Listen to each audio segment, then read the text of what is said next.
नमस्कार, आप सभी का राम गुलाम राय ऑनलाइन क्लासेज में स्वागत है। हम लोग शिक्षण अध्ययन के सिद्धांत एवं विधियां से संबंधित विषय का अध्ययन कर रहे हैं। पिछले वीडियो में हम लोग शिक्षण के प्रतिमान के अर्थ एवं परिभाषा के बारे में अध्ययन किया था। हमने देखा था शिक्षण के प्रतिमान क्या है। जैसा कि नाम से ही प्रतीत होता है, शिक्षण के क्षेत्र में प्रतिमानों का उपयोग करना या प्रतिमानों के माध्यम से शिक्षण कार्य करना।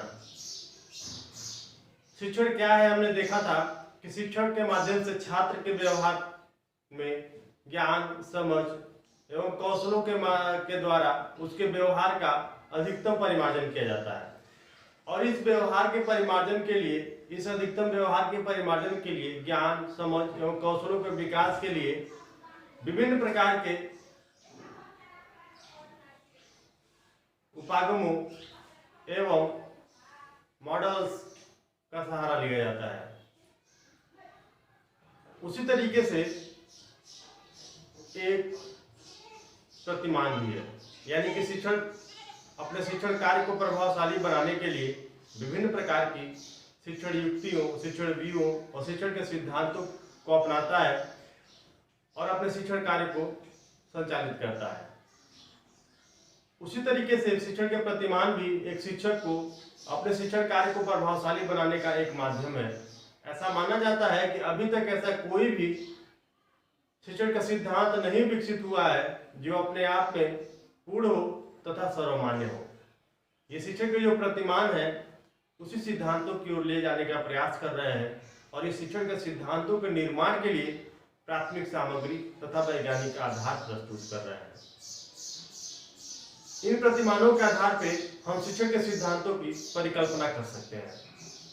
शिक्षण के सिद्धांत शिक्षण को अधिक रोचक, प्रभावशाली तथा उद्देश्यपूर्ण बनाने का कार्य करते हैं। पॉल डी गिवन के अनुसार हमने एक परिभाषा देखा था, अनुदेशनात्मक उद्देश्यों की प्राप्ति के लिए निर्मित उपचारात्मक शिक्षण व्यूह रचनाएं ही शिक्षण के प्रतिमान कहलाते हैं। यानी कि जो हमारे अनुदेशनात्मक उद्देश्य होते हैं, उन उद्देश्यों की प्राप्ति के लिए जो व्यूह रचनाएं हैं, जो शिक्षक होता है उन अनुदेशनात्मक उद्देश्यों की प्राप्ति के लिए तमाम व्यूह रचनाओं की स्थापना करता है और उन व्यूह रचनाओं के माध्यम से अपने शिक्षण कार्य को गति देता है। और जो ही उस उद्देश्यों की प्राप्ति होती है, जिस माध्यम से, उस माध्यम को शिक्षण के प्रतिमान के नाम से जानते हैं। और ये जो शिक्षण के प्रतिमान है, नवीन प्रकार के कॉन्सेप्ट को जन्म देते हैं। अब आज के वीडियो में हम लोग शिक्षण प्रतिमान के आधारभूत तत्वों के बारे में अध्ययन करेंगे, यानी कि शिक्षण के प्रतिमान में कौन कौन से आधारभूत तत्व होते हैं जिसके माध्यम से सिद्धांतों एवं व्यूह रचनाओं की स्थापना की जाती है। तो एक एक करके हम लोग देखेंगे। सबसे पहला है उद्देश्य,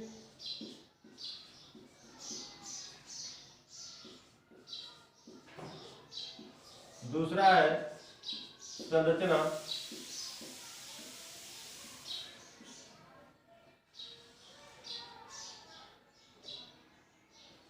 तीसरा है सामाजिक प्रणाली,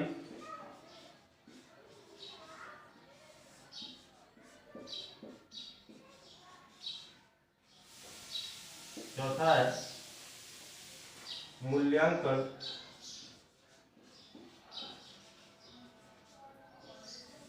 या सहायक सामग्री।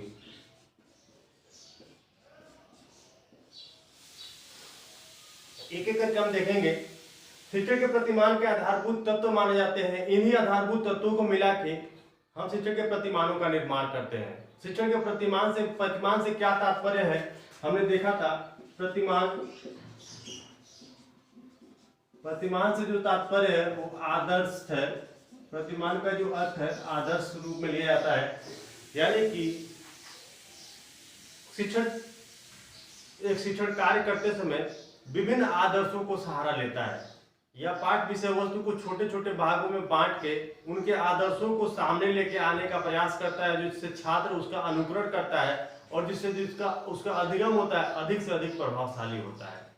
यानी कि प्रतिमान का आदर्श के रूप में लिया जाता है। जैसे एक बिल्डिंग बनाने से पहले जो एक आर्किटेक्ट होता है वो कहीं ना कहीं एक ब्लूप्रिंट बनाता है और उस बिल्डिंग की जो हूबहू संरचना होती है उस ब्लूप्रिंट में दिखाई देती है और उस ब्लूप्रिंट के आधार पर बिल्डिंग का निर्माण किया जाता है।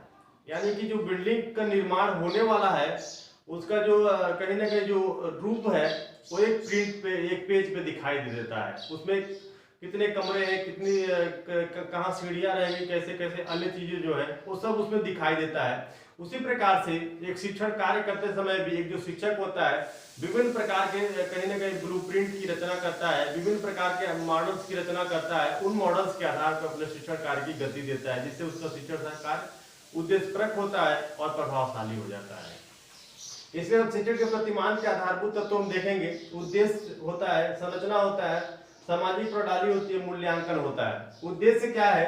जैसा कि हमने देखा जो शिक्षण कार्य होता है वो कहीं ना कहीं उद्देश्य सहित होता है, यानी कि बगैर उद्देश्यों का हम शिक्षण कार्य नहीं कर सकते हैं। एक शिक्षक जब भी कक्षा में आता है तो उसको कहीं ना कुछ उद्देश्य होता है, उन्हीं उद्देश्यों की प्राप्ति के लिए वो शिक्षण कार्य करना चाहता है। यानी कि इस प्रतिमान में जो उद्देश्य है इसमें सबसे पहले शिक्षण से संबंधित उद्देश्यों का वर्णन किया जाता है और उन उद्देश्यों की प्राप्ति के लिए क्या क्या विषय वस्तु है, कैसे कैसे और संरचना की जाएगी उसके बारे में अध्ययन किया जाता है और किस प्रकार के उद्देश्य निर्धारित किए जाएंगे, उस विषय वस्तु से संबंधित कौन कौन से उद्देश्य छात्र प्राप्त करेगा उसकी यहाँ पे बात की जाती है। यानी कि उद्देश्यों में कहीं ना कहीं शिक्षण के उद्देश्यों से संबंधित विषयों का अध्ययन किया जाता है या छात्र कौन कौन से उद्देश्यों के शिक्षण उपरांत प्राप्त कर लेगा इसके बारे में वर्णन किया जाता है। अगला है संरचना। संरचना से तात्पर्य इसमें उन उद्देश्यों की प्राप्ति के लिए किस प्रकार के सामग्री का उपयोग किया जाएगा, किस प्रकार के शिक्षण की रचना व्यूहों का रचना किया जाएगा, किस प्रकार के शिक्षण के सिद्धांतों की शिक्षण के सूत्रों या अन्य सहायक सामग्रियों का किस प्रकार से उपयोग किया जाएगा कि इस उद्देश्य की प्राप्ति हो सकेगा, उसकी बात इस संरचना में की जाती है।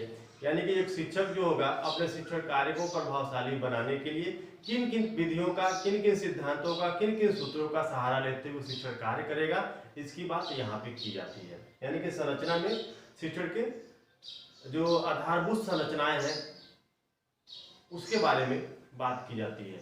यानी कि शिक्षण कार्य करते समय जो शिक्षक होता है उसे किन किन विधियों का सहारा लेते हुए शिक्षण कार्य को संचालित करना है। सामाजिक प्रणाली में इसमें छात्र और शिक्षक के बीच की अंतःक्रिया के बारे में बताया जाता है। यानी कि सामाजिक प्रणाली में छात्र और शिक्षक की अंतःक्रिया के बारे में बताया जाता है। यानी कि जो शिक्षक कक्षा में आएगा और छात्र से जब संवाद स्थापित करेगा तो उन दोनों के बीच कैसा अंतःक्रिया होगा उसके बारे में वर्णन किया जाता है। और इसमें विषय वस्तु को प्रसारित करते समय शिक्षक जो होगा अपनी किन किन बातों को कैसे कैसे प्रदर्शित करेगा इसके बारे में कहीं ना कहीं बात की जाती है और छात्र की बातों को किस प्रकार से सुनेगा इसके बारे में बात की जाती है सामाजिक प्रणाली में।